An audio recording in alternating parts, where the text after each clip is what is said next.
자, 지금부터 이태원 참사 국정조사 어떻게 진행되고 있는지 이 내용 상세하게 짚어보겠습니다. 이태원 참사 국정조사 특별위원회 야당 의원이죠. 민주당 신현영 의원 직접 나오셨습니다. 안녕하십니까? 안녕하세요. 신현영입니다. 네.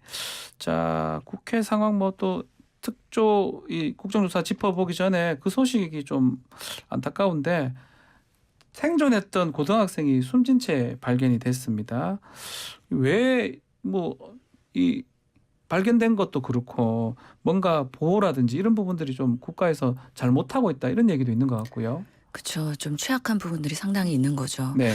우리가 이 참사를 겪으면서 사실 그날 당일에 그 현장에 있었던 많은 분들이 네. 충격과 트라우마와 PTSD를 겪으실 수 있는 만큼 국가적으로도 이런 부분에 있어서 세심한 그런 대책이나 배려가 있어야 되는데 네. 여전히 국가 트라우마 센터가 있고 심리 지원을 한다고는 하지만 현장에서는 그리고 그것을 필요로 하는 분들에게는 세세하게 곳곳에 닿지 않고 있는 사각지대가 상당히 많다. 그런 면에서 생존자 그리고 부상자, 네. 목격자 그리고 그때 CPR에 같이 참여했던 많은 분들 그 외에도 현장 구급 요원들, 경찰, 소방대원 그리고 디멧 우리 의료지원 팀까지 우리가 이 부분에 있어서는 정말 다 같이 연대해서 극복해 나가야 되는데 그런 면에서 상당히 지금 많이 잊혀지고 있고 네. 사실은 어떻게 보면은 배제되고 있는 부분들이 이렇게 또 하나의 그런 아픔으로 나타난 거 아닌가 싶습니다. 중대본을 좀 너무 빨리 해체한 거 아니냐 이런 얘기도 있더라고요. 지금은 빠르게 해체하고 원스톱 지원 서비스라고 해서 예. 가족 지원을 하겠다고는 하는데 예. 실제로 보면 추모 공간 마련도 그렇고요. 여러 가지 유가족들이 요구하는 사안에 대해서 적극적으로 지원을 못하고 있는 상황으로 저희는 유가족분들을 통해서 듣고 있습니다. 그래서 형식적으로 요식행위는 하고 있지만 실질적인 지원은 안 되고 있는 부분이 상당히 있다. 이런 기저에는 결국에는 지금 정부의 기조도 진상규명을 해야 책임자 처벌이 된다라는 말만 반복하고 있잖아요. 그런 부분의 일환으로 정말 필요한 지원들이 제대로 안 되고 있는 거에 대한 답답함과 안타까움이 있습니다. 유가족들은 국정조사 좀 빨리 하자. 그리고 또 사과할 사람 좀 사과를 해달라라고 얘기를 하고 있는데 국정조사가 지금 시간이 꽤 많이 지나기도 했고요. 예산안 처리하고도 맞물려 있기도 하고 지금 상황은 정확하게 어떻습니까? 하긴 하는 겁니까? 해야죠. 어떤 방식으로든 저희는 이번 주에는 시작을 하려고 생각하고 이번 주에 있습니다. 시작을 한다. 사실 오늘 15일이 본회의가 열어서 예산안 처리해야 되는 되는 시점이고 무조건 내일은 시작해야 되지 않을까라는 저희 위원들의 생각이 있습니다. 왜냐하면 우리 국정조사 요구 계획서에는 예산안 처리 이후에 이제 예비조사 기간을 끝내고 이제 제대로 국정조사를 본격적으로 시작한다고 돼 있기 때문에 이 부분에 대한 준수인데요. 실제로 기간이 45일 중에 벌써 20일이 넘게 지났기 때문에 많이 지났습니다. 남은 기간 동안에 이제는 제대로 시작할 수 있도록 박차를 가하는 부분 이것이 또 저희가 이번 주에 해야 될 일이지 않습니까? 국민의힘 특위위원들은 어떻게 복귀를 하는 겁니까? 사퇴를 지금 한 건지도 좀 궁금하고요. 지금 사퇴 의사를 밝힌 상황이고. 하지만 그게 받아들여지거나 지도부에서 우리는 사퇴하고 이제 안 한다라고 명확하게 규정하진 않았기 때문에 저희는 충분히 들어올 여지가 있다라고 보고요. 또 여야 간사 합의를 통해서 지금 소통을 하고 있다는 것 자체가 국민의힘에서도 일정 상황이 되면 들어오겠다라는 의지로 보이기 때문에 저희는 진정성 있게 이왕 시작할 거 같이 시작하자. 중간에 불리할 것 같으면 들어와서 방해하는 방식으로의 국정조사의 여당의 모습이 아닌 실질적으로 제대로 된 진상규명을 하기 위한 공동의 노력을 하자 국회에서 그렇게 설득하고 있는 중입니다. 의원님께서는 여당 특위위원들이 이렇게 강하게 사퇴한다고 했던 그런 이유 중에 하나가 그 뒤에는 대통령실이 있을 것이다 이렇게 얘기했던 것 같아요. 지속적으로 지금 윤석열 대통령은 책임자 처벌은 맨 마지막이다라고 얘기하시는 거예요. 실제로 진상규명이 돼야지 이상민 장관도 해임하겠다.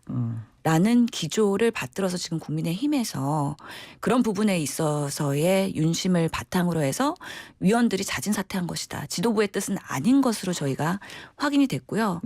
실제로 예전에 이상민 장관 해임이나 파면이나 사퇴 얘기 나왔을 때 국민의힘 의원들도 해야 되는 거 아니냐라는 의견들도 있었고요. 실제로 보도를 통해서도 나왔지만 윤석열 대통령께서 주변인들의 이상민 장관 해임을 얘기했더니 민주당 같은 소리 민주당 하고 같은 소리 하지 말았다고 라고 하셨다는 거죠. 그 이후로 가이드라인이 명확하게 생겼다고 봅니다. 알겠습니다. 그러면 결국 오늘 정도 만약에 오늘까지 국민의힘의 그 특위위원들이 안 온다 그러면 그냥 단독으로 내일부터라도 시작을 하는 겁니까? 빨리 시작을 할 수밖에 없는 게 네. 전체회의는 열어야 된다고 생각을 하는데요. 예. 이제 일정을 확정을 짓고 네. 그다음에 증인 출석이나 아니면은 업무 보고 기간, 그렇죠. 현장 방문 기간, 그리고 우리가 인사청문회 날짜 확정 이런 것들을 해야 되기 때문에요.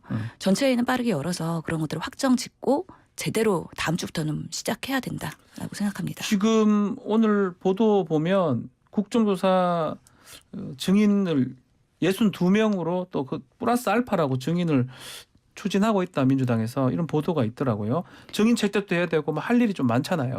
저희가 지난 20일간 아무것도 안 한 건 아닙니다. 하고 있었군요. 예, 뒤에서. 지속적으로 예. 자료 요청을 하면서 받은 자료에 대해서 일부 보도를 계속 하는 노력을 했고요. 네. 또 증인 출석에 대한 리스트업을 했습니다. 의원실별로 추려서요. 각각의 요청하는 증인을 쭉 추린 거기 때문에 그 62명 플러스 알파라는 건 확정된 사안은 아니고요. 아하. 증인 출석에 대해서도 여야가 합의하게 돼 있습니다. 그래서 명수도 아마 제한이 될 텐데 네. 우선 풀을 만들어 놓은 거다라고 이해하시면 될 것 같고요. 또한 예비조사 기간이기 때문에 지금은 예비조사 전문가들을 모시고 또 이제 우리가 중간 보고서도 작성을 해야 되는 상황이거든요. 그렇죠. 그렇기 때문에 전문가에 대한 리스트업도 했고 이런 부분에 있어서도 협상을 하고 있는 것으로 저희는 알고 있습니다. 지금 보도에 따르면 뭐 이상민 장관이라든지 김순호 경찰국장도 포함됐다 그러고요. 또 오세훈 시장도 지금 포함이 됐고 대검의 김보성 마약조직 범죄과장도 포함이 된 것 같습니다. 이거는 확인이 되는 겁니까? 저희가 기본적으로 네. 이제 국정조사를 시작하게 되면 유관 기관들은 당연히 다 불러서 업무 보고를 받거나 아니면은 사실 확인을 해야 되기 때문에 아하. 그런 대상자들은 당연히 다 나오셔야 된다고 생각합니다. 그래서 네. 뭐 행정안전부나 보건복지부, 경찰청, 소방청 그리고 지자체에서도 서울시와 용산구청 다 포함되는 것이죠. 네. 그런 부분에 있어서 우리가 국정조사 요구 계획서에는 대검에서 마약 수사에 대한 것들도 증인 채택을 하는 것으로 합의를 했기 때문에 당연히 관련된 분들은 나오셔서 증언을 하셔야 됩니다. 한덕수 총리는 빠졌다고 지금 또 보도가 되고 있어요. 그 부분 어떻게 되는 겁니까? 저희가 필요하면 언제든지 부를 수 있다라고 생각을 하는데요. 아하. 아마 이 짧은 기간 동안에 내실 있게 기하기 위해서는 우리가 지금까지의 특수본 조사에서는 아마 밑선에서의 수사, 네. 우리가 꼬리 자르기라고 비판하고 있는데 밑선보다는 그 이상의 대통령실의 역할, 그 당시에 지자체의 역할 이런 것들이 드러나지 않았기 때문에 네. 조금 더 추가적으로 그동안 나오시지 않았던 분들 중심으로 모시는 걸로 생각을 하고 있는 거고요. 뭐 총리님도 필요하면 언제든지 나올 수 있다라고 저희는 요청을 할 수 있습니다. 확정된 게 아니라 이 말씀이네요. 그렇죠. 더 될 수가 있다 이 말씀인데 그러면 지금 예비조사를 지금 하고 있었다고 지금 말씀하셨는데 조홍천 의원도 국조특위위원이잖아요. 근데 너무 자료 제출이 부실하다 정부가. 그래서 사실은 좀 잘 안 되고 있다는 식으로 얘기를 했더라고요. 맞습니다. 의원님은 어떻게 보십니까? 상당히 답답하죠. 그래서 일부 기관은 제출하고 있고 예. 일부 기관은 여전히 제출하지 않고 있는데요. 어제 온 자료만 해도 저희가 국정조사 합의하면서 계획서에서 수사를 이유로 자료 제출을 거부하지 못하도록 명시를 해놨습니다. 네. 그런데 여전히 어제 온 자료에서도 수사 중이기 때문에 제출하지 못합니다. 라고 하고 있기 때문에 저희가 사실은 납득하기 어려운 이유로 제출을 꺼리고 있는 부분에 있어서는 더 집요하게 요청을 하고 개인정보 이유로 제출 안 한다? 그럼 개인정보 가리고선 주면 되는 거거든요. 그렇죠. 예, 그런 부분에 있어서 열심히 지금 자료 요청을 받기 위해서 파이팅하고 있다. 나중에 증인 나와서도 수사 중이라고 답변 못 한다고 이럴 수도 있는 거잖아요.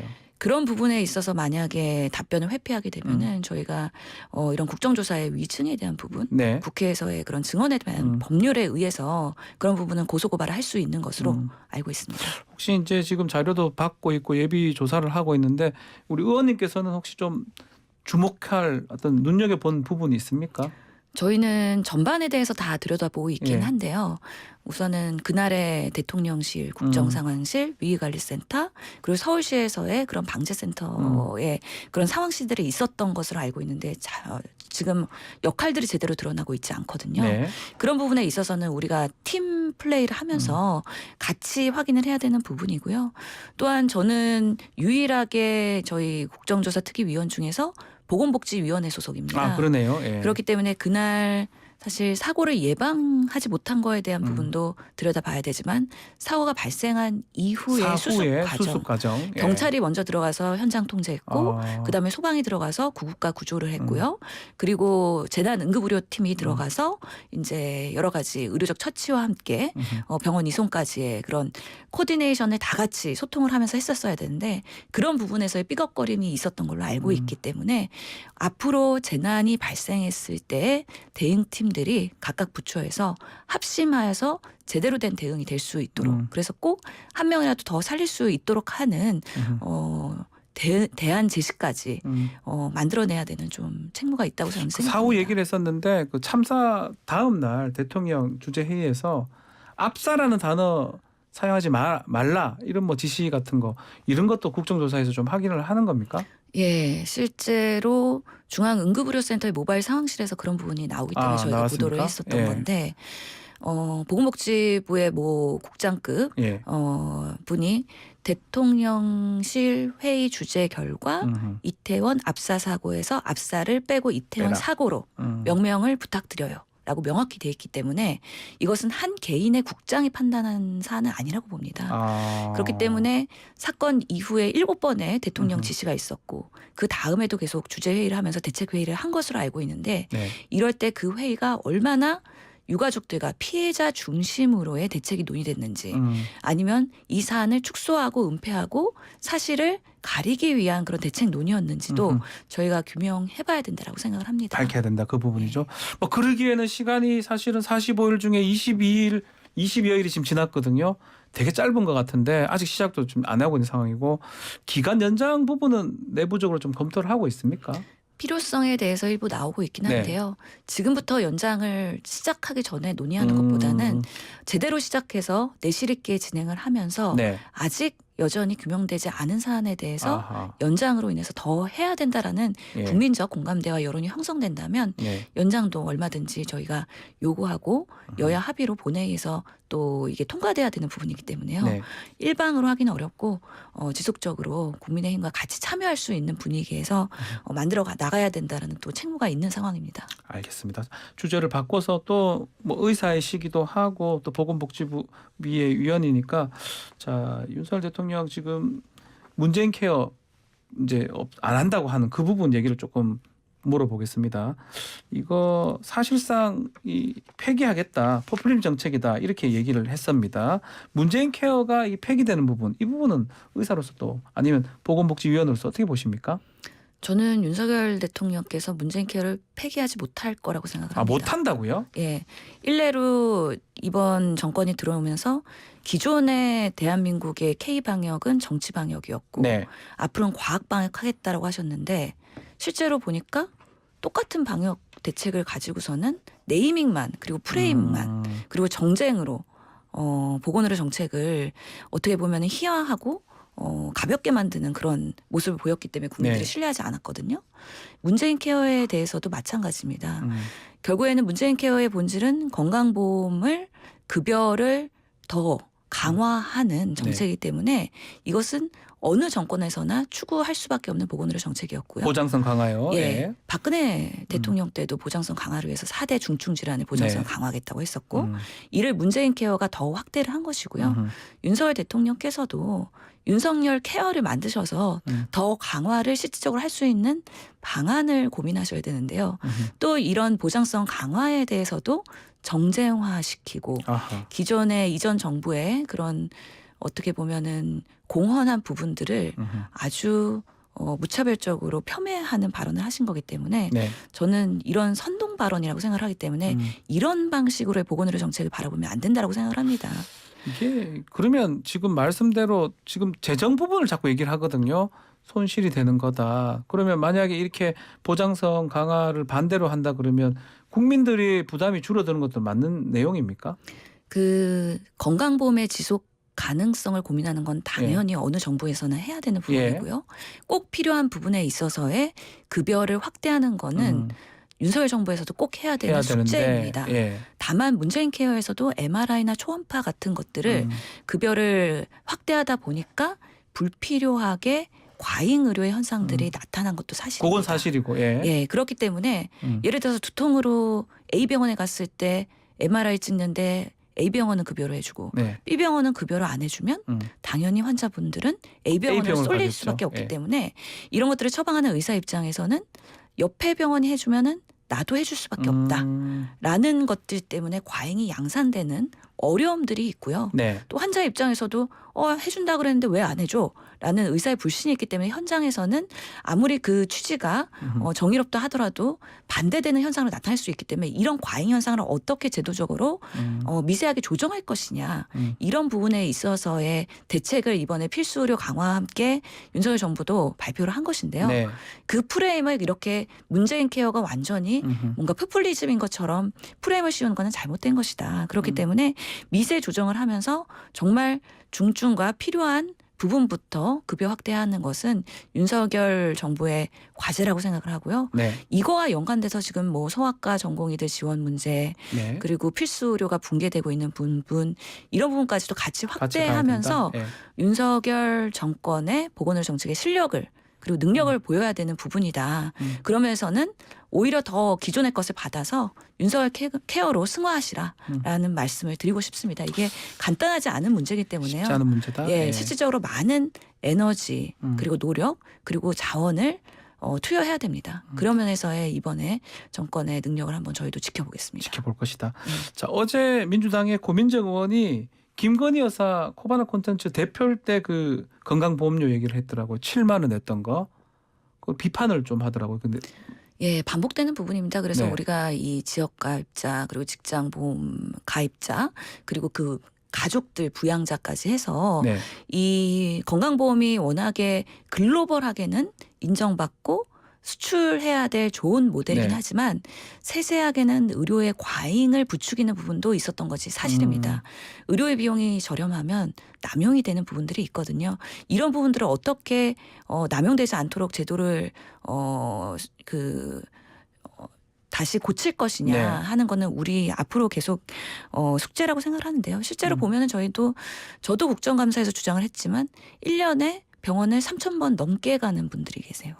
그러면은 하루에 10번은 병원을 가신다는 얘기거든요. 그러네요.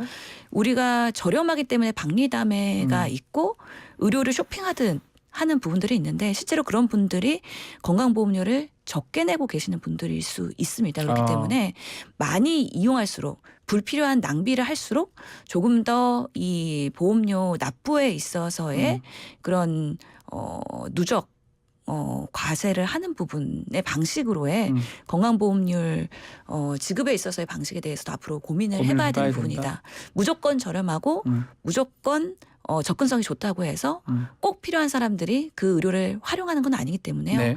정말 우리가 필요한 분들한테 우선순위로 의료의 자원이 배정될 수 있도록 하는 부분을 손질해야 되는 거고요. 그런 부분에 있어서의 과제가 남아있는 것입니다. 과잉 진료했을 때 보험료 좀 더 부담시키는 그 부분은 좀 찬성하시는 거네요? 저희는 불필요한 우선 이용에 대해서는 우선은 어떻게 이분들이 꼭 필요한 의료만 할 수 있을지에 대한 제대로 된 가이드라인을 제시해야 되는데 그런 것들이 주치 제도거나 아니면 통합적인 진료 제공이거나 이런 부분으로 가야 되는 부분이 첫 번째로 있고요. 그럼에도 불구하고 남용하거나 악용하거나 허위 청구를 하는 경우에 있어서는 중과를 할 수 있는 부분들도 고려를 해야 된다고 생각을 합니다. 알겠습니다. 자, 오늘 말씀 여기까지 듣겠습니다. 감사합니다. 감사합니다. 신현영 더불어민주당 의원과 함께했습니다.